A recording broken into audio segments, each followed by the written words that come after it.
Bonjour à tous. Alors, petite introduction, je suis pas du tout médecin. Par contre, le digital est un métier que je connais très bien parce que je suis un ancien salarié de chez Google, directeur marketing en Australie à Sydney.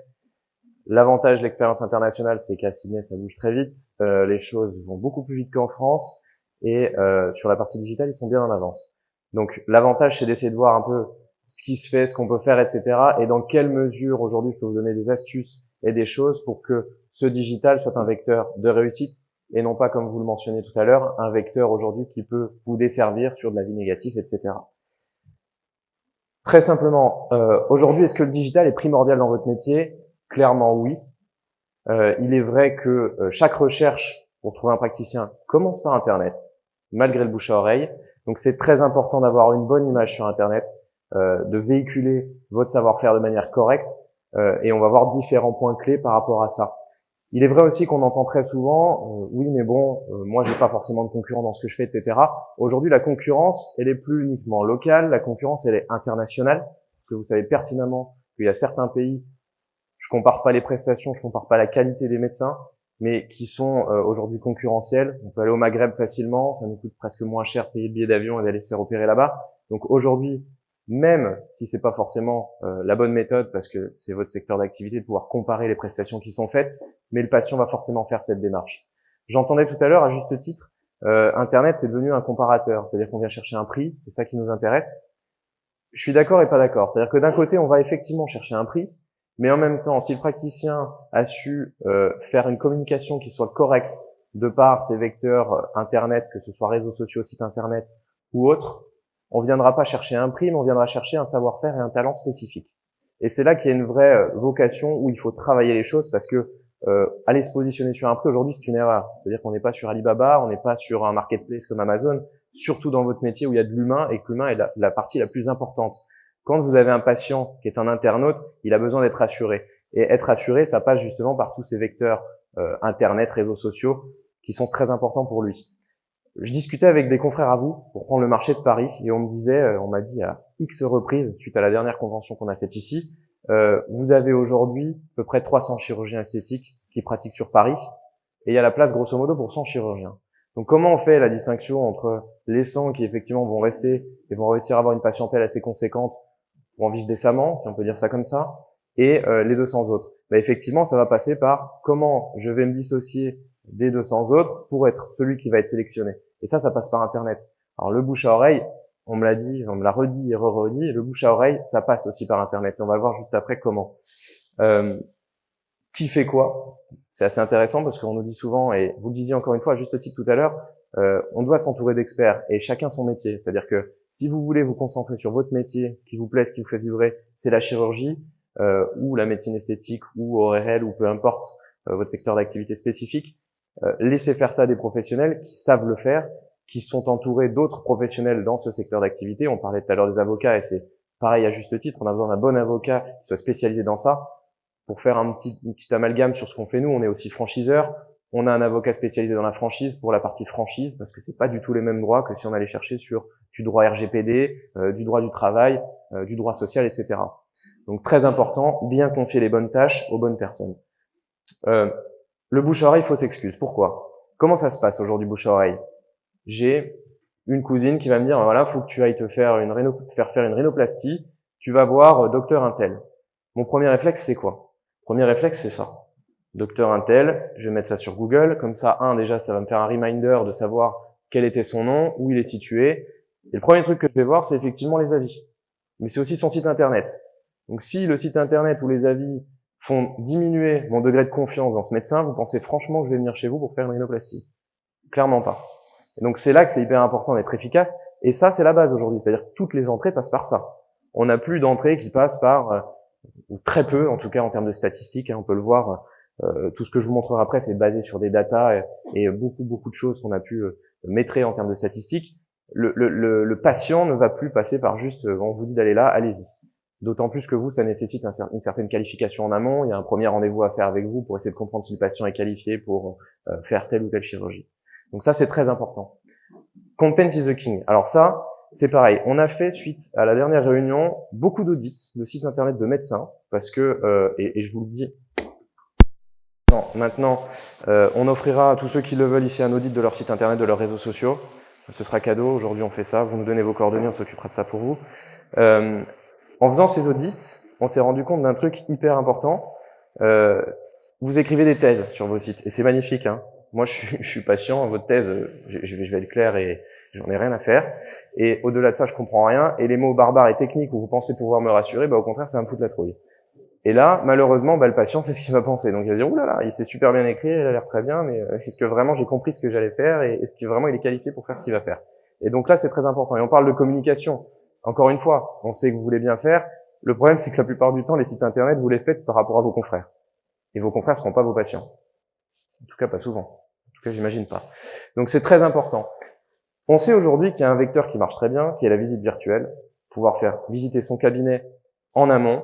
Pourquoi? Parce que le fait de pouvoir voir les choses, d'avoir un côté relation proximité humaine avec le médecin, ça va nous donner un ratio de confiance. Et encore une fois, la conversion sur Internet, elle se fait comment? Elle se fait avec j'ai confiance dans ce que je viens de voir, donc je vais passer le pas de la conversion, c'est-à-dire vous appeler, vous contacter par mail et prendre un rendez-vous.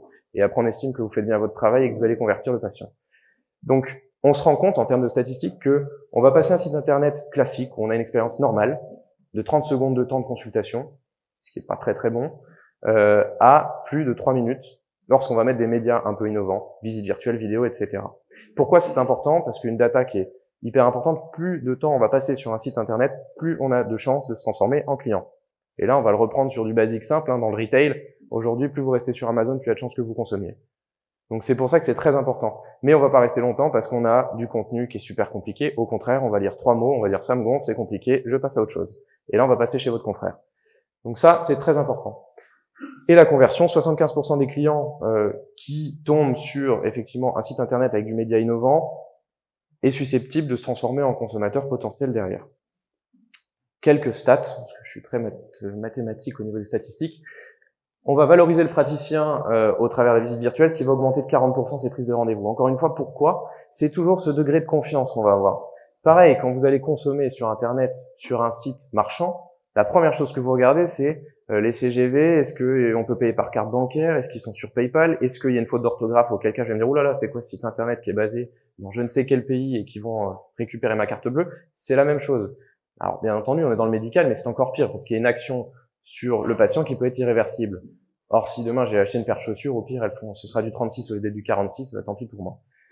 Donc là, c'est très important. On va rassurer le patient dans ses choix, augmenter la conversion de la prise de rendez-vous et mise en avant des machines et des traitements. C'est pareil, sur cet audit, on s'est rendu compte d'un point clé. Vous investissez très cher dans du matériel qui est même pas valorisé, ou en tout cas qui est pas valorisé de la bonne manière. C'est-à-dire que vous le valorisez sur des points clés techniques, là où la patiente ou le patient, lui, veut savoir en quoi ça va apporter quelque chose, quelle est ma plus-value.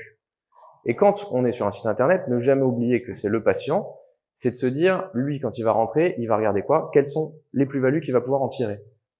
Informationnel, et derrière, bien entendu, convertir.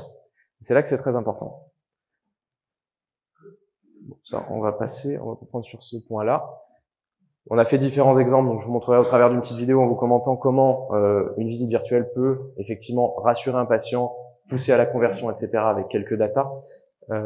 Vidéo qui doit être juste après. Je sais pas si elle se lance automatiquement.